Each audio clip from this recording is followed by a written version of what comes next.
TV. Merci à guinénews.org qui relaie cette émission. Merci également à guinématin.com et à guinée114.com, à tous nos sites partenaires, à Sola Media qui relaie cette émission sur les réseaux sociaux. Vous nous écoutez du côté de Farana sur Bambou FM et vous nous écoutez un peu partout à travers la Guinée via nos antennes régionales. On continue avec cette bonne nouvelle. Yiba Milimono, oui, ce bébé enlevé à Kiroti a finalement été ramené à ses parents. Oui, nous avons appris cette bonne nouvelle le week-end. Oui, tout à fait. J'ai échangé avec le papa le même jour. Ils sont venus trouver le bébé au niveau de la déventure. Donc, une personne aurait déposé... Dans les parages, dans le voisinage. Dans le voisinage, déposé le bébé là.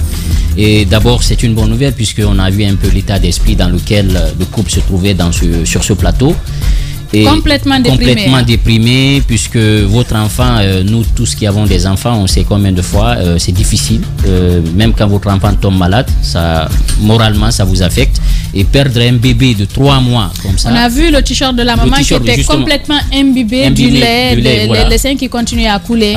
Voilà, oui. Puisque le bébé ne t'était pas, oui. Et sans oublier que le stress aussi peut occasionner cela. Donc je pense que c'est une très bonne nouvelle. Maintenant, peut-être on va écouter la famille qui a beaucoup plus d'informations. Ils sont aussi allés rencontrer, je crois, au niveau de Kipé, cette brigade pour...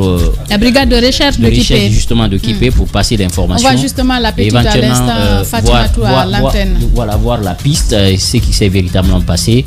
C'est déplorable ce qui arrive à cette famille. Maintenant, c'est un message pour tous ces couples.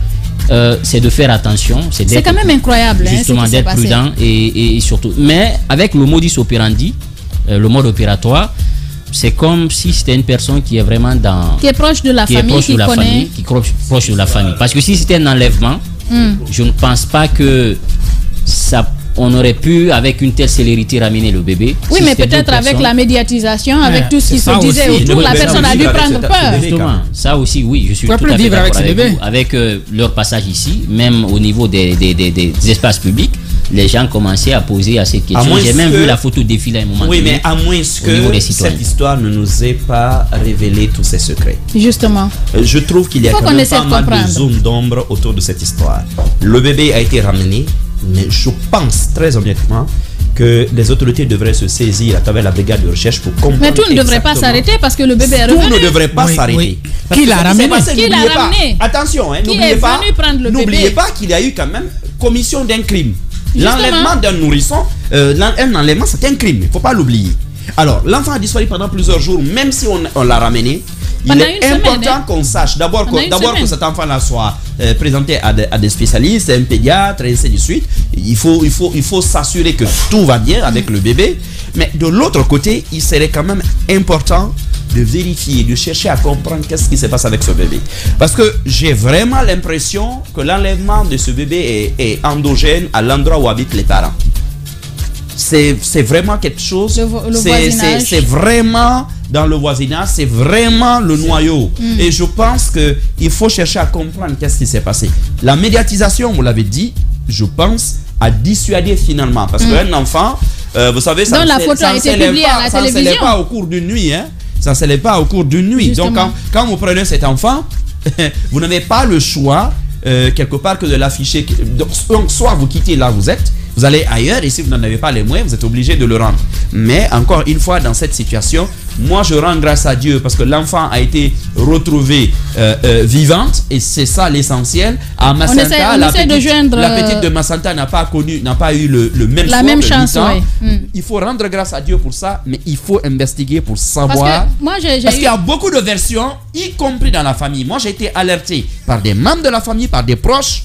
Je ne suis pas totalement serein face à cette histoire. Du bébé?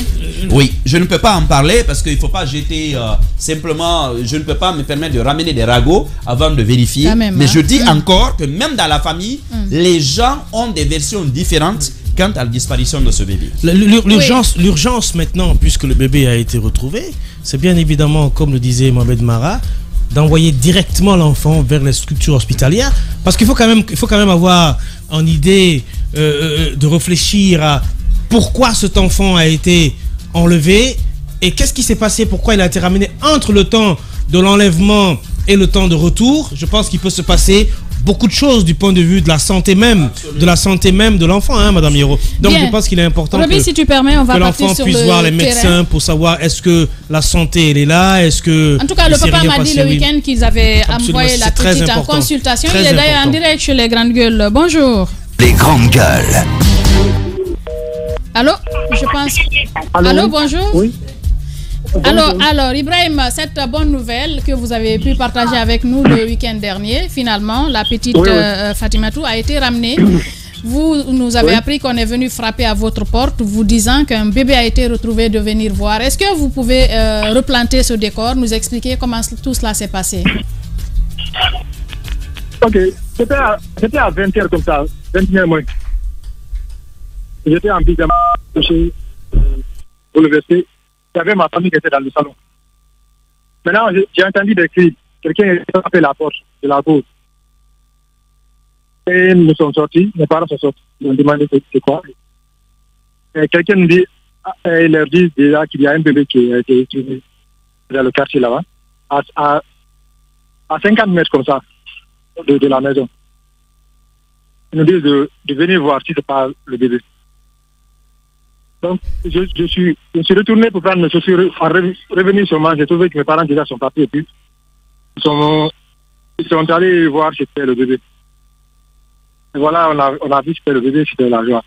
Qui a frappé à votre porte? Est-ce que vous avez pu vous demander qui a frappé? Est-ce que quand vous êtes arrivé, il y avait du monde? Il y avait un peu de monde au début, mais à la fin, il y a eu assez de monde. Mais la personne qui a fait, c'était un monsieur qui était sur une moto, accompagné de certaines personnes.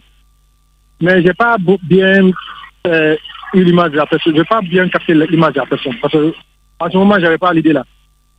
Et souvent, on nous appelait pour nous dire qu'il y a des bébés qui ont été partis par là. Donc, je me disais c'est la même chose. Vous voulez dire que la personne qui a alerté votre famille, qui a frappé à votre cour, était à moto? Oui, il était à moto. Donc, tout ce que je me souviens, c'était quelqu'un qui avait un t-shirt jaune comme ça, qui avait frappé. Donc, moi, je n'ai pas eu le temps de le voir beaucoup. Parce que quand je suis revenu de la cour, on était arrêté, il nous dit venez voir si ce n'est pas votre enfant qui est couché ici. Je n'étais pas en chaussure, j'étais juste en culotte. La personne qui vous a alerté, vous connaissait chez vous? Est-elle venue avec des gens qui connaissaient chez vous? Parce que c'est quand même bizarre, hein? Oui. Allô? Oui, allô? La personne qui vous a alerté, la personne qui est venue vous informer, connaissait-elle chez vous? Ou la personne est-elle venue avec des gens qui connaissaient chez vous? Là, je ne sais pas si lui-même connaissait, parce que je ne l'ai pas très bien vu, mais il était accompagné par 2 ou 3 personnes comme ça, pas des filles ou des femmes comme ça. Ils sont venus. Alors, à ce stade, comment se porte le bébé? Est-ce que vous avez pu l'amener à l'hôpital? Quel est son état de santé? Est-ce qu'elle s'est remise à téter normalement? Expliquez-nous un peu. Oui, nous sommes partis directement. Quand le bébé a été retrouvé, nous sommes partis ensemble à la gendarmerie. J'ai parlé le commandant de la gendarmerie. Elle a amené ses hommes. Quelle gendarmerie? La brigade de recherche. De Kipé? De Kipé, oui.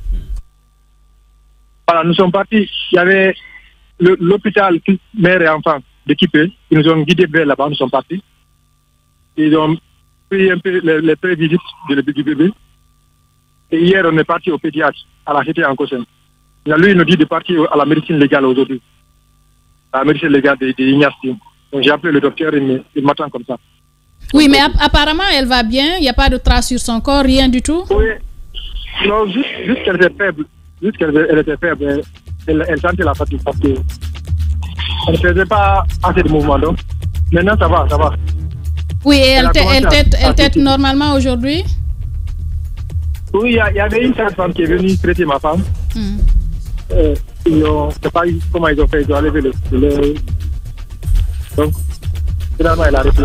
Bien.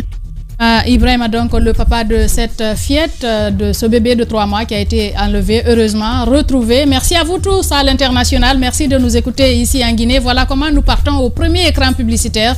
Les Grandes Gueules reviennent dans 10 minutes sur Espace TV.